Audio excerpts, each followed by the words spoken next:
Trotter event of Premante. yes so Premante thrill ప్రాప్తిరస్తు అంటూ November 21 నుంచి theatres లో మన ముందుకి వస్తున్నటువంటి ఇవాళ మా లవ్ ట్రాటర్ ఈవెంట్ కి అతిథిగా విచ్చేసినటువంటి మా యువ సామ్రాట్ నాగ చైతన్య గారికి హార్టీ వెల్కమ్. ఇంకేమైనా అడగాల మీరు? అయిపోయిందా? ఇంకేమైనా అడగాల?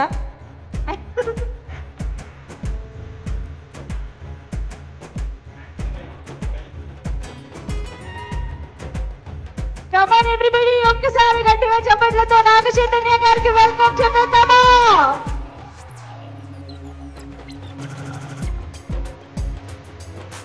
Shri Venkat of course yes ఇప్పుడు ఈ లవ్లీ ఈవెంట్ కి లవ్ ట్రాటర్ ఈవెంట్ కి విచ్చేసినటువంటి మా wonderful director Sekhar Kammula sir, heartiest welcome to you. Shri Venkateswara cinemas LLT banner పైన ఏషియన్ సునీల్ గారితో